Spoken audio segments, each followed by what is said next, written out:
شیر اور خرگوش۔ ایک گھنے جنگل میں ایک شیر رہا کرتا تھا۔ وہ تمام جنگل کا بادشاہ تھا، لیکن وہ بادشاہ جیسے پیش نہیں آتا تھا۔ ہر دن بے رحمی سے جنگل کے جانوروں کو کھا جایا کرتا تھا۔ شیر کے خوف سے جنگل کے جانور چھپ جایا کرتے تھے اور خود اپنی بھوک و پیاس کو مار کر سخت مشکلات سے دوچار ہونے لگے تھے۔ اس طرح کچھ دن بعد جنگل کے تمام جانور ایک مقام پر جمع ہوئے اور شیر کے شر سے محفوظ رہنے کے لیے سب مل کر رائے مشورہ کرنے لگے۔ سب نے اپنی اپنی بات رکھی اور آخر میں ایک گیدڑ نے کہا، میرا خیال ہے کہ ہم روز شیر کے ہاتھوں مرنے کے بجائے ہم خود ایک بار شیر کے پاس چلے جائیں۔ اس طرح روزانہ شیر کسی ایک کو کھا لے گا اور ہم سب اپنی اپنی باری سے چلے جائیں گے اور بلا خوف و ڈر سکون سے زندگی گزاریں گے۔ گیدڑ کے مشورے پہ تمام جانور رضامند ہو گئے۔ ایک بندر نے کہا، ٹھیک ہے، تمہاری بات بالکل درست ہے۔ موت کا خوف کرنے کے بجائے اپنی باری آنے تک ہم اطمینان و سکون کی زندگی گزار سکیں گے۔ جانوروں کی بات چیت مکمل ہونے کے بعد خود گیدڑ نے شیر کے پاس جا کر یہ ساری بات بتائی۔ گیدڑ کی باتیں سننے کے بعد شیر نے کہا، میں بادشاہ ہوں، اس لیے تم سب کی بات مان رہا ہوں، لیکن ایک بات غور سے سن لو۔ اگر کسی دن مجھے جانور ملنے میں تاخیر ہو جائے تو میں خاموش نہیں بیٹھوں گا اور دوبارہ تم سب پر حملہ کرنا شروع کروں گا۔ شیر نے بڑے غصے سے یہ سب کہا۔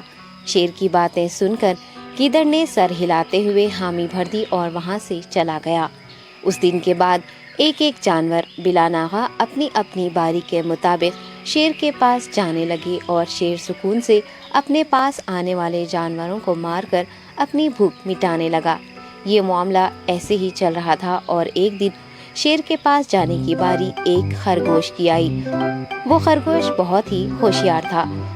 اسے شیر کے پاس جانا منظور نہیں تھا اور اس نے اپنے ساتھی جانوروں کو بے رحمی سے مارنے والے شیر کو سبق سکھانے کی ٹھان لی اور ایک اچھی تدبیر نکال کر آہستہ آہستہ شیر کی گفا کے پاس پہنچ گیا۔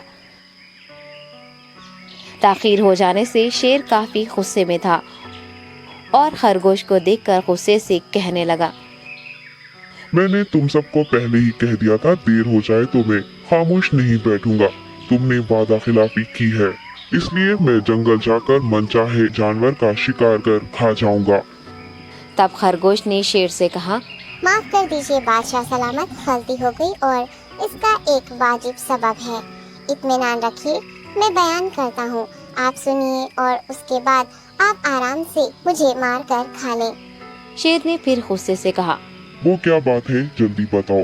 خرگوش نے کہا، بادشاہ سلامت، میں آپ کے پاس آ رہا تھا اور راستے میں مجھے ایک شیر مل گیا اور مجھے مارنے کے لیے آگے بڑھنے لگا۔ میں نے آپ کی بہادری کی بات اس شیر کے سامنے رکھی، لیکن وہ شیر آپ کے بارے میں بہت برا بھلا کہنے لگا۔ یہ سن کر میں نے غصے سے کہا، تم ہمارے جنگل کے نہیں ہو، ہمارے بادشاہ کے بارے میں ایسی باتیں مت کہو۔ یہ سن کر وہ شیر مجھ پر حملہ کرنے کے لیے تیار ہو گیا۔